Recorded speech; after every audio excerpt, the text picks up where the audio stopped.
Outside in the hallway. ხედავთ როგორ დააწვინა პოლიციამ იატაკზე სენატორი პედილა, რომელიც ბრიფინგზე კითხვის დასმის გამო ჯერ დერეფანში გააძევეს, შემდეგ კი იძულებით დაადეს ხელბორკილი და დააპატიმრეს. მიზეზი, რის გამოც სენატორზე ძალა გამოიყენეს, ამერიკის უსაფრთხოების მდივნის კრისტი ნოემის ბრიფინგზე მისი ობსტრუქციული ქცევა იყო.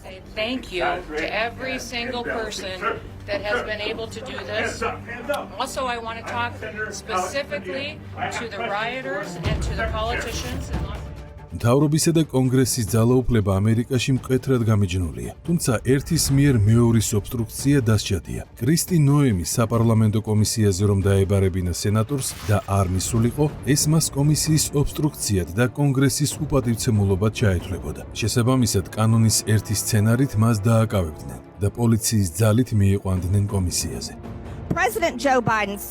პრეზიდენტმა ჯო ბაიდენმა განაცხადა, რომ მათ წინააღმდეგ ვინც ობსტრუქციას მოუწყობს, კონგრესს არ გამოცხადდება კომისიაზე, აღიძვრება სისხლისამართლის საქმეები და ტრამპის მრჩეველი სტივ ბენენი ამის გამო ციხეშია. ჰანტერ ბაიდენის მამის თავად პრეზიდენტ ბაიდენის პოზიციაა ეს, ხოლო ჰანტერი არ ცხადდება კომისიაზე. დღეს დილით გამოცხადდა როგორც იქნა, მაგრამ კლოუნადა მოაწყო და თვითნებურად წავიდა. ის არის კრიმინალი. ჰანტერ ბაიდენი, მოქმედი პრეზიდენტის შვილი, კონგრესში ამ ინციდენტიდან მალევე ციხეში ჩასვეს, ზუსტად იმ საკითხის გამო, რაზეც კომისიას კითხვები ჰქონდა. კონგრესს უფლება აქვს მოქმედი პრეზიდენტიც კი დაიბაროს საგამოძიებო კომისიაზე და პასუხი მოსთხოვოს, როგორც ეს რიჩარდ ნიქსონის, ჯერალდ ფორდის ან ბილ კლინტონის შემთხვევაში მოხდა და ისინი დანიშნულ დროს გამოცხადდნენ კომისიაზე. კონგრესში დაკითხვებზე მოუწია სიარული მოქმედ სახელმწიფო მდივანს ჰილარი კლინტონსაც. ბენგაზის ინციდენტს თქვენ საპროტესტო აქცია უწოდეთ, თუმცა ეს ამერიკის საელჩოზე ტერორისტული აქტი იყო. რატომ მოატყუეთ ამერიკელი ხალხი? With all due respect, the fact is we had 4 dead Americans. 4 ამერიკელი მოკლეს იმ დღეს სენატორო და რა განსხვავებაა პროტესტს მოჰყვა, ეს თუ ვიღაცამ წინასწარ დაგეგმა. არ მესმის ამას რა მნიშვნელობა აქვს. ახლა მთავარია ვინც ეს გააკეთა იმათი მოძებნა და დასჯა. მეორე კომისიაზე კი მას პირადი ელექტრონული პოსტით საიდუმლო მიმოწერის გამო მოუწია თავის მართლება და ყველა კრიტიკულ კითხვაზე პასუხის გაცემა. პირად მეილზე არც მიმიღია და არც გამიგზავნია რამე საბუთი გრიფით საიდუმლო. ეს ტყუილია. არ არღვევენ ამას პრაქტიკულად, იმიტომ რომ პოლიტიკოსისთვის, ან თუნდაც თანამდებობის ყოფილი პირისთვის არ მისვლა საპარლამენტო საგამოძიებო კომისიის სტომაზე, როცა მას იბარებენ, ეს არის პოლიტიკური სიკვდილი. ზნეობრივი სიკვდილი. საზოგადოება მაშინათვე ხედავს, რომ ნაცვლად იმის, რომ გამოიყენოს ეს ტრიბუნა, ღია, საჯარო, ილაპარაკოს ყველაფერი, რაც უნდა. ადამიანი მალავს რაღაცას, მალავს, ესე იგი დამნაშავეა. კომისიაზე იძულებით მიყვანას კი სასამართლო ადგენს. მასვე შეუძლია პარლამენტის უპატივცემულობის გამო დაჯარიმება ან დაპატიმრება პირის, ვინც კომისიის მუშაობა შეაფერხა.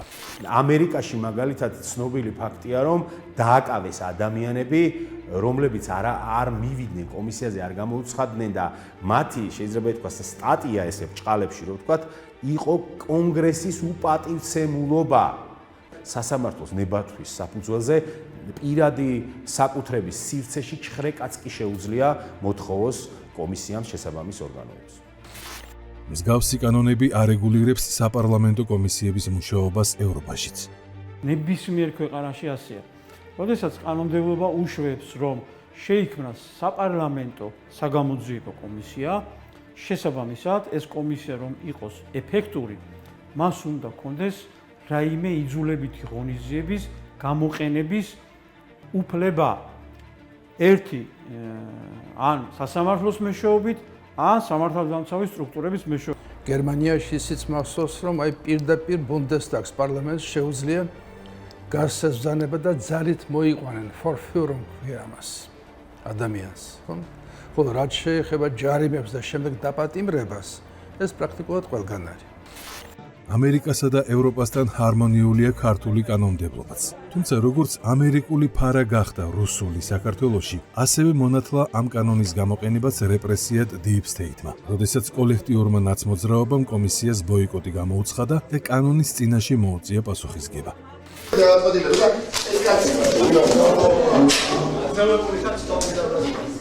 არაერთი კანონი წინასწარ განზრახვით და გაცხადებულად დაარღვია. თუ ხარ ბრძოლაში, თანაც უკომპრომისოში, კომპრომისზე არ უნდა წახვიდე საკუთარ სინდისთან, მორალთან. კანონთან ბრძოლისთვის კი კანონიერი სასჯელი მიიღო. თუმცა ბრიუსელმა მაინც რეპრესიის მსხვერპლად შერაცხა, მაგრამ არაფერი ახალი. ეს სპექტაკლიც გვინახავს. ძალადობრივი სამაჯური. რომელსაც მე აღარ შევიბა. განორიცხულია. ვიждები მე ციხეში. რატო გააკეთა ეს? იმიტომ რომ სხვანაირად პოლიტიკურად იძირებოდა და ქრებოდა. ეს კი მას საშუალებას აძლევდა, რომ საჯარო სივრცეში და მსოფლიოს მასმედიაში კიდე ყოფილიყო გარკვეული დრო. Deep State-ის სცენარმა მაშინ მართლაც იმუშავა და შოუც ხმაურიანი გამოუვიდათ.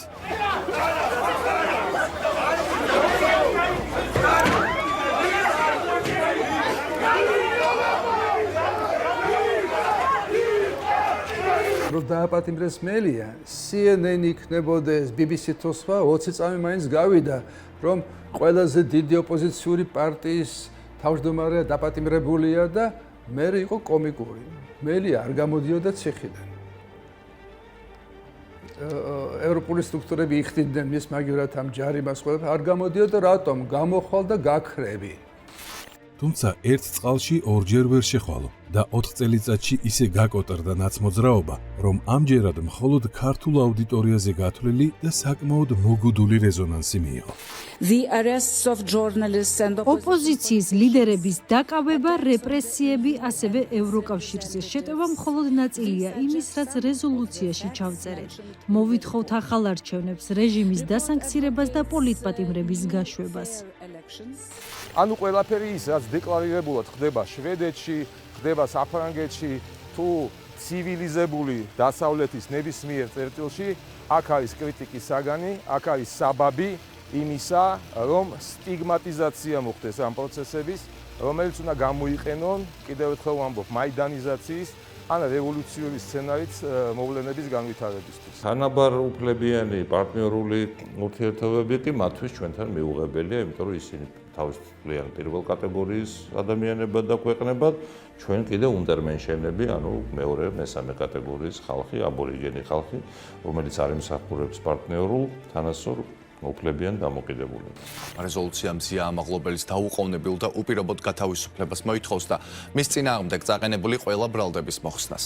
დოკუმენტი მოუწოდებს საქართველოს ხელისუფლებას დაუყოვნებლივ გაათავისუფლოს ოპოზიციის ლიდერები ზურაბ ჯაფარიძე, ნიკა მელია და ნიკა გვარამია, ასევე ყოფილი პრეზიდენტი მიხეილ სააკაშვილი. ანუ საქართველოს პარლამენტს სასამართლოს და კანონს ფასი არ აქვს, რასაც ბრიუსელი იტყვის, ის უნდა შესრულდესო.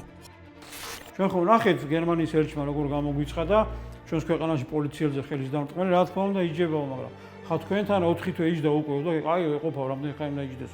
ანუ იმაშიც კი ერევი არ სასჯელის რა ზომა უნდა განუსაზღვროს სასამართლო. ხო ეს ხო წარმოუდგენელი ფაქტია. და მე რა რომ საკუთარ ქვეყანაში მოსამართლის განაჩენის კრიტიკა კანონით ეკრძალება. საქართველოს ხომ დაბალი ღობეა. საქართველოს არის დაბალი ღობე და შეუძლიათ ნებისმიერი პიროვნება ქართული მართლმსაჯულების გადაწყვეტილების მიუხედავად ნებისმიერ პიროვნება გამოაცხადონ ან პოლიტდევნილად და ნებისმიერი კომისიის მუშაობის შესაბამისად მიღებული დასკვნა მათ გამოაცხადონ თქვათ ბათილად. მათი თვალსაზრისით ეს არის დაცინვა, ეს არის აბუჩათაგდება. ამიტომ საზოგადოება ალბათ იზრუა უკვე რომ უნდა მიხვდეს რასთან გვაქვს საქმე, ვისთან გვაქვს საქმე? საქმე Deep State-თან გვაქვს, რომლის ბოლო სტრატეგია მთელი მსოფლიოს ერთი ცენტრიდან მართვაა. აქამდე ამას ადგილობრივი მარიონეტებით აკეთებდა, თუმცა ნაცმოძრაობის უნიათობის შემხედვარემ სტრატეგია შეცვალა. სახელმწიფო ინსტიტუციები უნდა გაქრეს ქვეყანას, საზოგადოებას, კონტინენტს, მსოფლიოს უნდა მართავდეს ერთი თეოკრატიული მონარქი, რომელიც დაექვემდებარება კორპორაციული საბჭოს გადაწყვეტილებებს და კორპორაციულ საბჭოში სწორედ რომ იმ 15 ოლიგარქიული კლანის და ოჯახის წარმომადგენლები უნდა შედიოდნენ.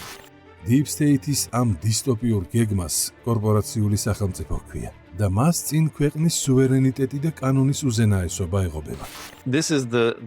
Deep State სულ უფრო მეტი ქვეყანა ეუბნება უარს მორჩილებაზე, რაც საბოლოოდ დასავლეთის ოლიგარქიულ იმპერიას დაამხობს.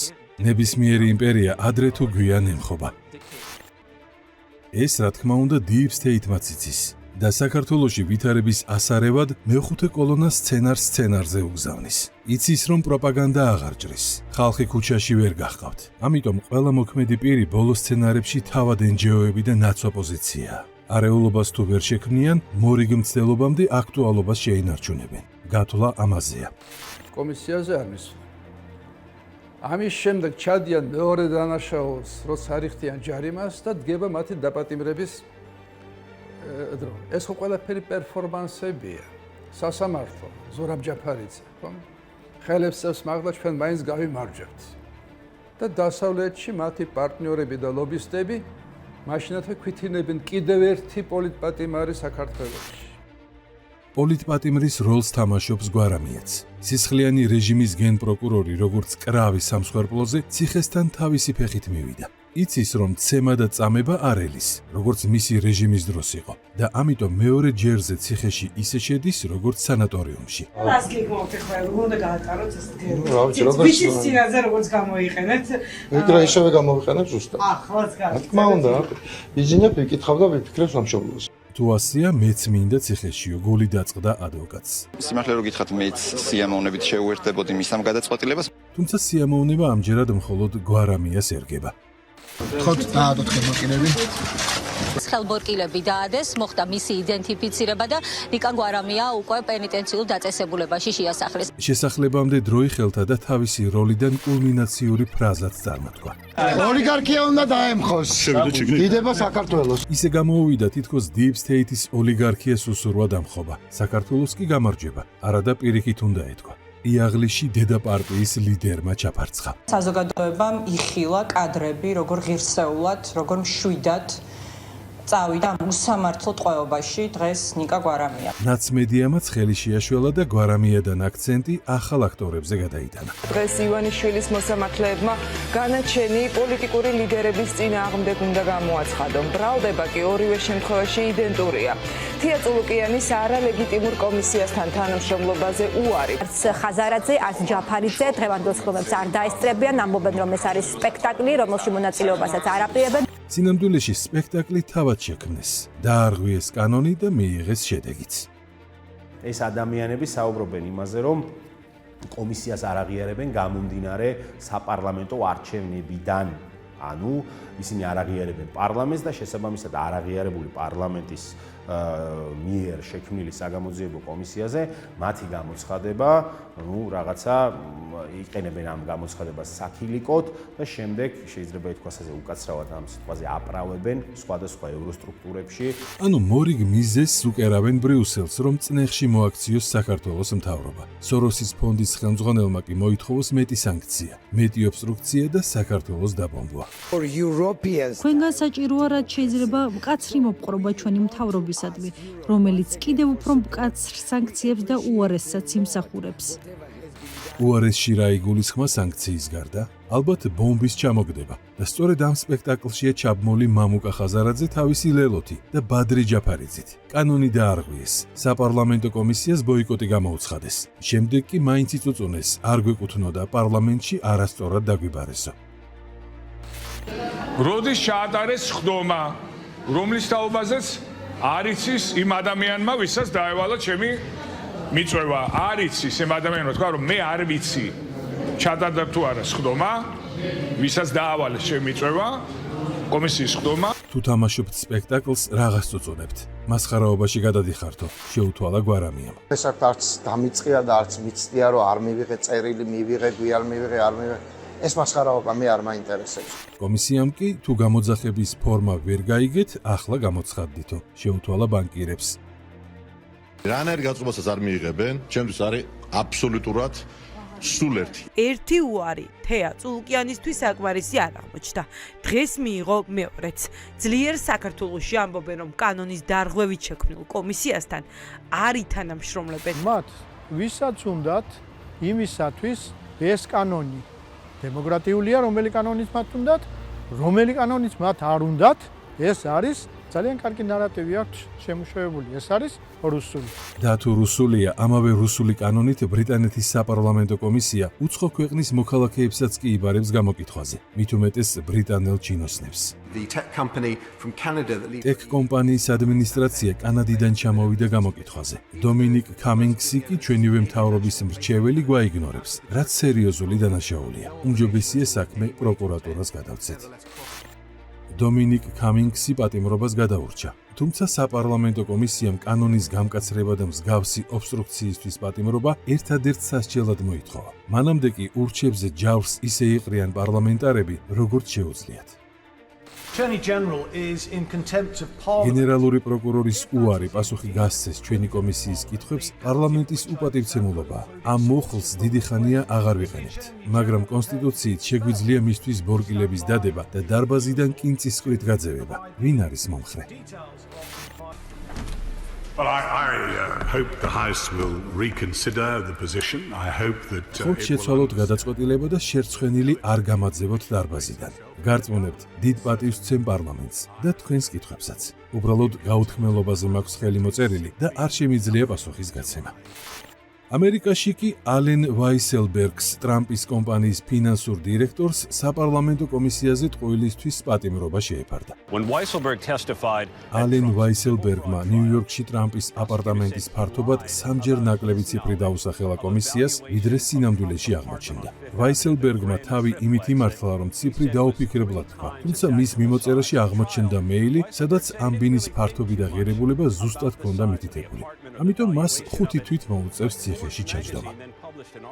კონგრესის კომისიაზე გამოუცხადებლობის გამო 4 თვით ჩასვეს ციხეში სტივ ბენონიც, ტრამპის პოლიტიკური მოკავშირე.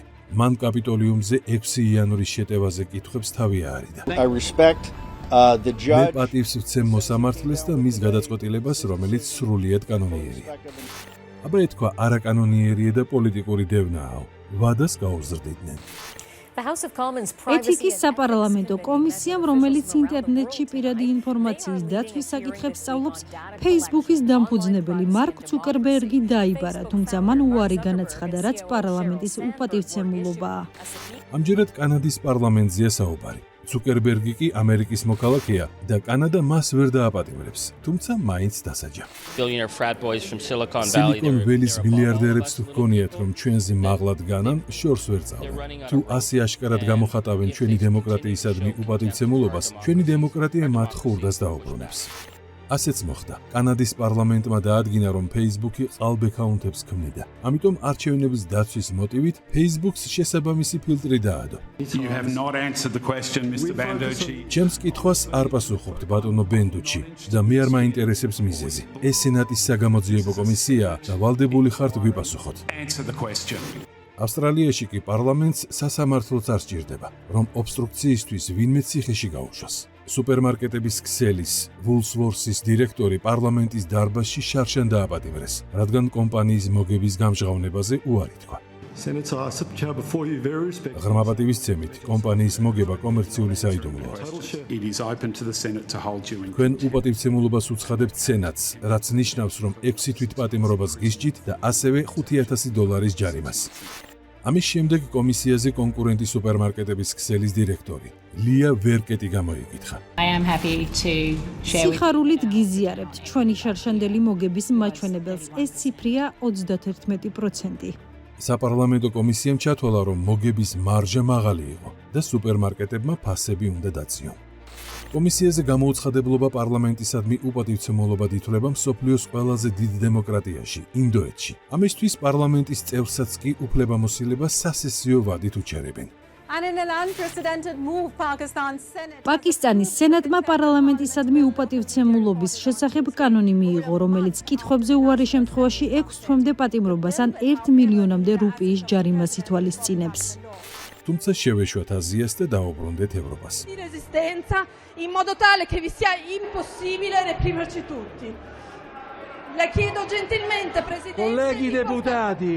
იტალიის დეპუტატთა პალატის წევრს სარა კუნიელს 7-თვიანი პატიმრობა პარლამენტისადმი უპატივცემულობის გამო მიესაჯა, რაც იმაში გამოიხატა, რომ პირადი სამედიცინო ინფორმაციის მიცემაზე კომისიას უარი უთხრა. Oggi voglio raccontarvi altri due no molto diversi fra loro, però sono importanti da mettere a fuoco. Il primo è della deputata Sara Cuniel. იტალიაში მაგალითად პირდაპირ არის შესაძლებელი პოლიციას საგამოძიებო კომისიამ პოლიციას დაავალოს, რომ კომისიაზე წარმოადგინოს პიროვნება ჩვენების მისაცემად. იტალიელი სენატორი რობერტო კალდეროლი კომისიაზე კი გამოცხადდა, პოლიცია არ დასჭირვებია. დააპატიმრეს, რადგან პირად ჩხრეკაზე კომისიას უარი განუცხადა. Risultato che il maschio si porta i voti di 4-5 signore e le signore si ripartiscono. La ringrazio. E non vengono elette. Presidente, concludo. Grazie. ციხიდან გამოსვლის შემდეგ კი პოლიტიკურ კარიერას დაემშვიდობა. Tutti lo dicono e nessuno La miglioreremo. Lei l'ha proposta e penso che lei si sia vergognato di averla proposta. Noi la miglioreremo. Arrivederci. Arrivederci Italias და ახლა საფრანგეთი, სადაც მიშელ ობიეს, ექიმს, საპარლამენტო კომისიამ 6-თვიანი პატიმრობა განუსაზღვრა. ისე კი 2 წლამდე ციხეა კომისიის ობსტრუქციისთვის, ან 7500 ევრომდე ჯარიმა. საფრანგეთში თუ არის 2 წელი და შემდეგ კიდევ კვლავ თუ თქვა დაამძიმა საკუთარი დამოკიდებულება გამოძახებულ მოწმეებს, შეიძლება 5 წელიც კი გახდეს მსჯავრი ციხის თვალსაზრისით და ემატება ამას თქვა თანხის თვალსაზრისით 75000 ევროზე ადის და ასე შემდეგ. პროფესორ მიშელ ობიეს პატიმრობა მიესაჯა სენატის საგამოძიებო კომისიისთვის ყალბიჩვენების მიცემის გამო. მან დამალა, რომ ეთიკის კოდექსის დარღვევით ხელფასს იღებდა სანავთობო კომპანია ტოტალისგან. საფრანგეთის სენატში კომისიაზე ტყუილისთვის დაჯარიმდა საბანკო გიგანტის Société Générale-ის პრეზიდენტი ფრედერიკ ოუდი. Il y a 979 sociétés offshore. მას მარტივი კითხვა დაუსვეს. არის თუ არა Société Générale წარმოდგენილი ოფშორებში? პასუხი იყო არა, თუმცა გაირკვა, რომ ეს ტყუილი იყო.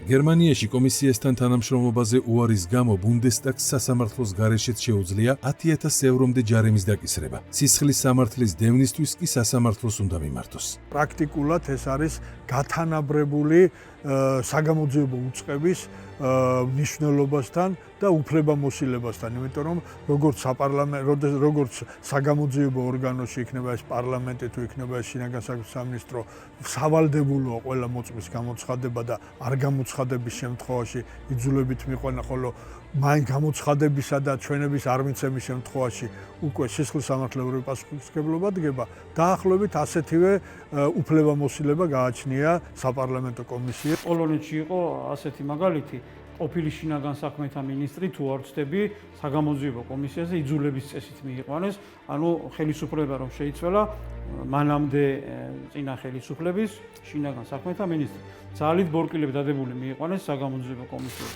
შარშან თავის მოადგილესთან ერთად ყოფილი მინისტრი მარიუშ კამინსკი 2 წლით ციხეშიც გაუშვეს. ისინი ღამით პრეზიდენტის სასახლეში აიყვანეს, სადაც მართლმსაჯულებას თავს არიდებდნენ. პრემიერმა ტუსკმა განაცხადა, რომ მათ პრეზიდენტი დუდა მალავდა. ციხის გარეთ საპროტესტო აქციაზე ყოფილი პრემიერი იაროსლავ კაჩინსკიც მივიდა და დაკავებულებს პოლიტიკური პატიმრები უწოდა.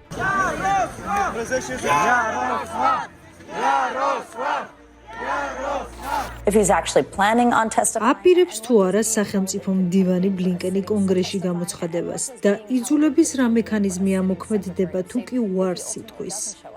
მოქმედი სახელმწიფო მდივანი ენტონი ბლინკენი კონგრესში ავღანეთიდან ჯარების გაყვანის საქმეზე დაიბარა საგამოძიებო კომისიამ, თუმცა არ გამოცხადდა.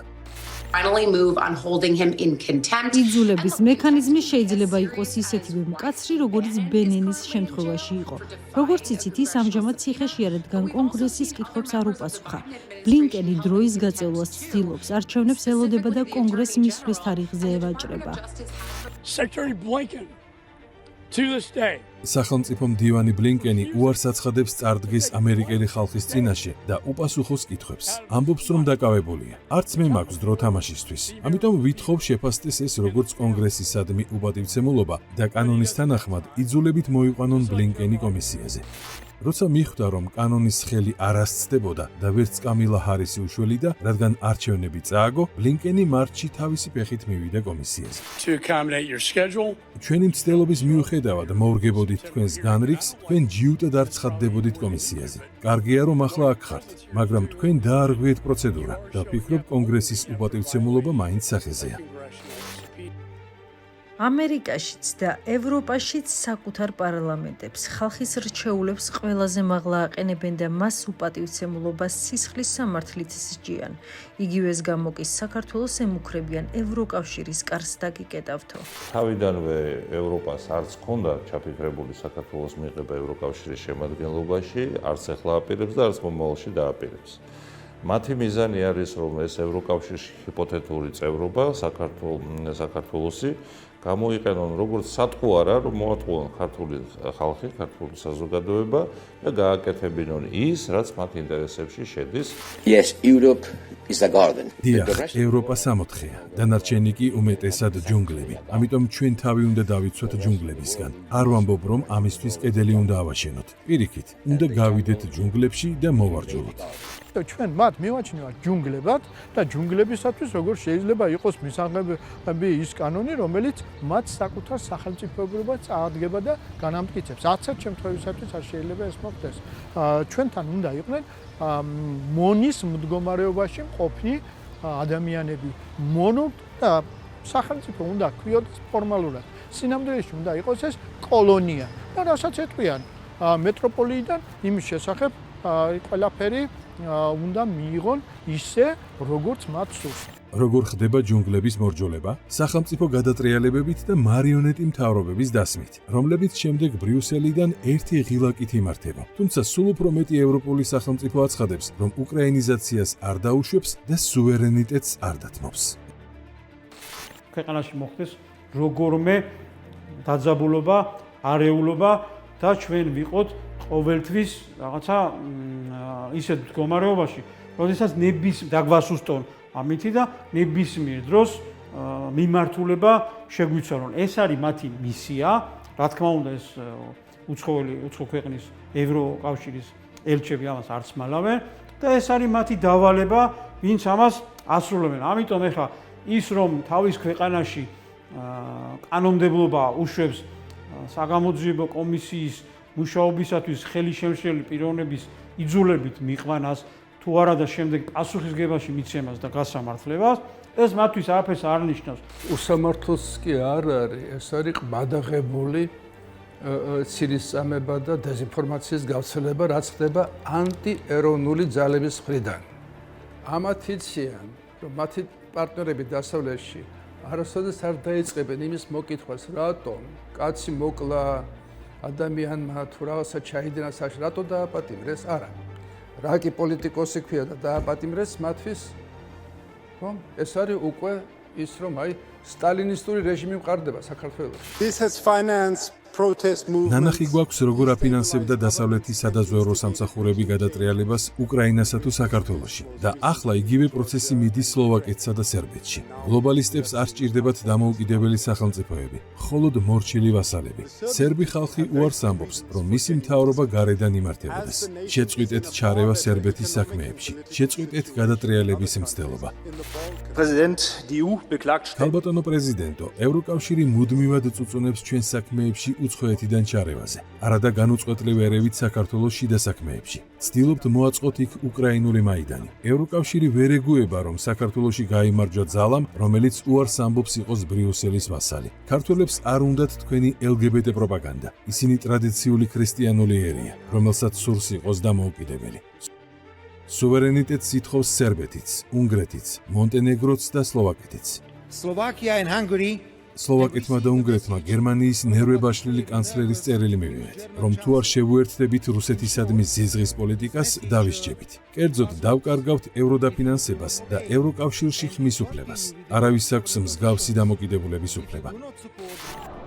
ევროპელი ლიდერების განცხადებებმა ხალხიც გამოაფხიზლა. გერმანიაში, საფრანგეთში, ინგლისში ანტიევროპული, ანტიმილიტარისტული გამოსვლებია. სლოვაკეთი კი აცხადებს, რომ ნატოდან გასვლასა და ნეიტრალიტეტზე ფიქრობს.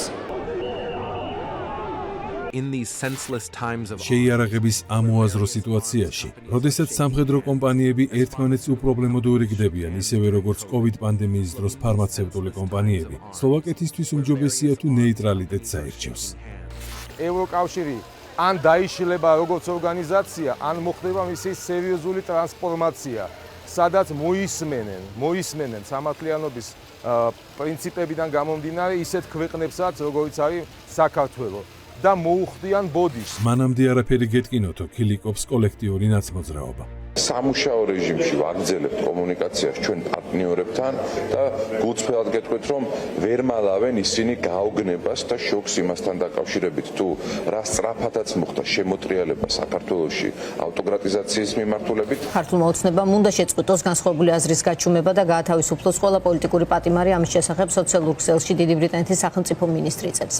საქართველოს ოპოზიციური ლიდერების დაპატიმრება პარლამენტის დროებითი საგამოძიებო კომისიის ბოიკოტის გამო უხეში მცდელობა აღიკვეთოს პოლიტიკური ოპონენტების არჩევნებში მონაწილეობა. ვკითხულობთ სტივენ დაუთის პოსტში, რომლის ქართულ თარგმანს საქართველოში დიდი ბრიტანეთის საელჩოც ავრცელებს. ჩვენი მოსახლეობა ამას უყურებს ძალიან კარგად ხედავს და არავითარ მნიშვნელობას განსაკუთრებულს არ ანიჭებს იმ რეზოლუციებს, რომელიც ყოველ მეორე დღეს თუ არა, ყოველ კვირაში ერთხელ თუ თვეში ერთხელ, რომელსაც აცხობენ ეს ევროსტრუქტურები და ამით ისინი აღწევენ მხოლოდ იმას, რომ ამ ევროსტრუქტურების თვითონ მნიშვნელობა და ამ ევროსტრუქტურების მიმართ სკეპტიკური დამოკიდებულება ქართულ მოსახლეობაში უფრო და უფრო იზრდება. თუმცა ხომ ფაქტია, რომ Deep State-ის იმპერია შიშველია და იშლება. ამერიკასა და ევროპას შორის ნაპრალიც და უკრაინაში წაგებული პროქსი ომით სახეზეა და თუნდაც საქართველოში გადატრიალების 4 ჩავარდნილი მცდელობაც.